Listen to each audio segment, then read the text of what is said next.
विधिमंडळात राज्याचं अर्थसंकल्पीय अधिवेशन सुरू आहे आणि सभागृहात रोहित शेट्टींच्या घरावरील गोळीबार प्रकरणाची चर्चा झाली। यावेळेला शिवसेना ठाकरे गटाचे आमदार मिलिंद नार्वेकर यांनी विधान परिषदेत दिग्दर्शक रोहित शेट्टी यांच्या घरावर झालेल्या हल्ल्याबाबत प्रश्न विचारला। सरकारनं दिलेल्या लेखी उत्तरावरती आपण समाधानी असून हा विषय वाढवत नसल्याचं मिलिंद नार्वेकर यांनी सांगितलंय। यानंतर सभागृहात मुख्यमंत्री देवेंद्र फडणवीस यांनी बाक वाजवून त्यांच्या वक्तव्याचं स्वागत केलं। यावेळी मुख्यमंत्री देवेंद्र फडणवीस यांनी या प्रकरणी केलेल्या कारवाईबाबत सभागृहात माहिती दिली। मुंबई पोलिसांनी 13 आरोपींना ताब्यात घेतलंय, तर बिश्नोईचा महाराष्ट्रातील ऑपरेटर शुभम लोणकर याच्या भावाला अटक झाली आहे। शुभम लोणकरवर देखील योग्य कारवाई केली जाईल असं मुख्यमंत्री देवेंद्र फडणवीसांनी सांगितलंय। जो काही या बिश्नोईचा ऑपरेटिव्ह आहे लोणकर, जो मेन ऑपरेटिव्ह आहे शुभम लोणकर, त्याच्या भावाला देखील आता आपल्या लोकांनी अटक केलेली आहे। तोही आता अटकेत आहे आपल्या।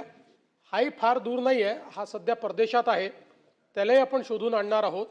आणि यासोबत आपण आता केंद्र सरकारला विनंती केली आहे, कारण आता केंद्र सरकारने NIAच्या माध्यमातून अनमोल बिश्नोईला अटक केलेली आहे। आपण केंद्र सरकारला त्याची कस्टडी मुंबईला द्यावी, कारण आम्हालाही काही गुन्ह्यांमध्ये त्यांची आवश्यकता आहे। अशा पद्धतीनं त्याची मागणी केलेली आहे। ते आता केंद्र सरकार म्हणजे ते मिळतेच आपल्याला, त्यांची चौकशी पूर्ण झाली। NIAच्या कायद्यात त्यांना जास्त काळ पोलीस कोठडी मिळते, त्यांची संपल्यानंतर आपल्याला ती मिळते। त्यामुळे त्यांची या ठिकाणी कस्टडी घेऊन त्यातने आपण चौकशी करू। यांचा कुठलाही अटेम्प्ट यशस्वी झालेला नाही। जिथे जिथे त्यांनी अटेम्प्ट करण्याचा प्रयत्न केला त्या ठिकाणी मुंबई पोलिसांनी नीट सगळे आरोपी शोधून काढलेले आहेत आणि त्यांच्यावर कारवाई केलेली आहे।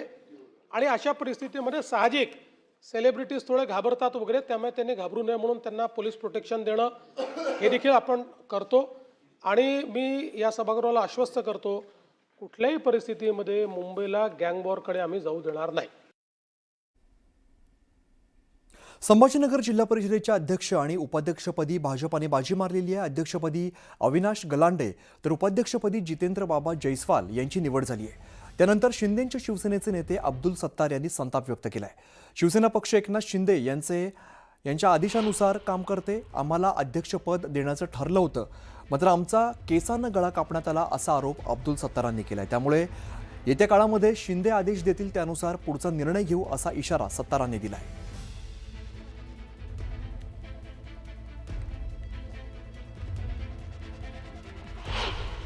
एकनाथ शिंदे साहेबाचा आदेशाचा पालन करून आम्ही आमची जी काही त्यांनी ठरवलेलं होतं की आम्हाला पहिले अध्यक्षपद देणार, राज्याच्या माहितीमध्ये राज्याच्या वाटाघाटीमध्ये हे संभाजीनगर जिल्ह्यामध्ये आम्हाला अध्यक्षपद द्यावं असं त्यांचं ठरवलं। 1-2 मतं कमी जास्त असतात, त्याच्यामध्ये काही फार मोठी गोष्ट नाही। परंतु ह्या पद्धतीने जसा काय म्हणतात त्याला केसाने गळा कापणे असा हे खेळ झालेला आहे। तर याचा पुढचा निर्णय सन्माननीय नेतेगण काय घेतील त्याच्यावर अवलंबून राहील। शेवटी आम्हाला एकनाथ शिंदे साहेब जे आदेश देतील त्या पद्धतीने आमची पुरी राजकीय जिल्ह्यामध्ये कसं करायचं, काय करायचं, पक्ष कसा कोणत्या पद्धतीने युतीचा, कोणी धर्म पाळायचा, कोणी नाही पाळायचा, हे सर्व आता पुढचे वरिष्ठ नेते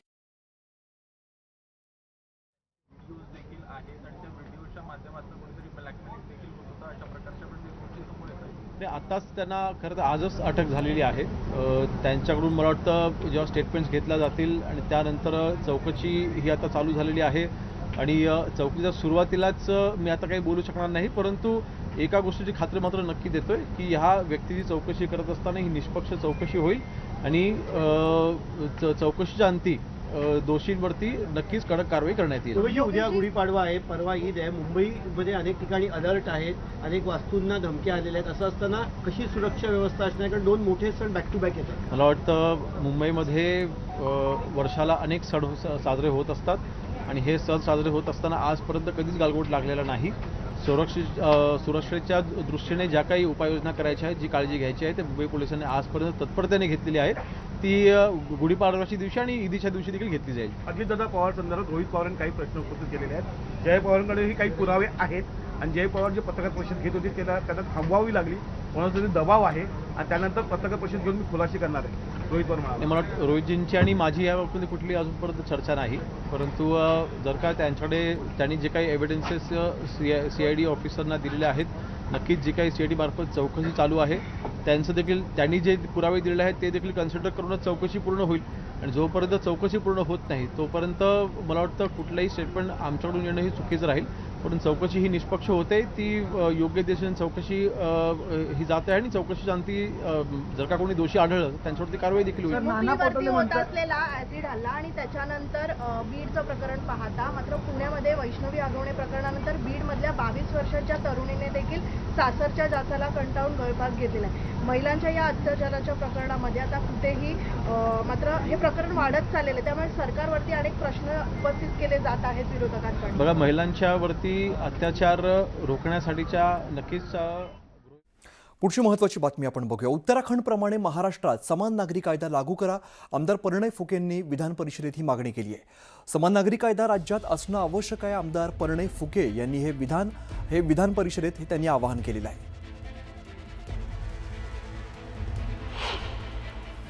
हा जो विषय समान नागरी कायदा हा कलम 44 देशाच्या संविधानाच्या कलम 44 कॉन्स्टिट्यूशन ऑफ इंडियाच्या आर्टिकल 44 मध्ये सर्व नागरिकांना समान नागरी कायदा लागू झाला पाहिजे असं स्पष्ट आणि त्या संदर्भात प्रयत्न करावा असं स्पष्ट नमूद आहे. आणि म्हणून भारतात लग्न असणार, घटस्फोट असणार, वारसा हक्क असणार, दत्तक विधाने असणार, यासाठी वेगवेगळे जातींसाठी वेगवेगळ्या धर्मांसाठी वेगवेगळे कायदे आहे. आणि म्हणून सर्व नागरिकांना एक समान एक देश एक कायदा असलं पाहिजे. उत्तराखंडमध्ये नुकताच Uttarakhand uniform civil code act 2024 लागू करण्यात आलेला आहे आणि एक देशाचा एक चांगला एक नवीन आदर्श या माध्यमातून त्यांनी तयार केलेला. पुणे जिल्हा परिषदेच्या अध्यक्षपदी वीरधवल जगदाळे यांची निवड झालेली आहे. वीरधवल जगदाळे दिवंगत उपमुख्यमंत्री अजित पवारांचे अत्यंत विश्वासू आणि खंदे समर्थक आहेत. दरम्यान नवनिर्वाचित जिल्हा परिषद अध्यक्ष वीरधवल जगदाळे यांच्याशी संवाद साधलाय आमचे प्रतिनिधी सुमित सोनवणे यांनी.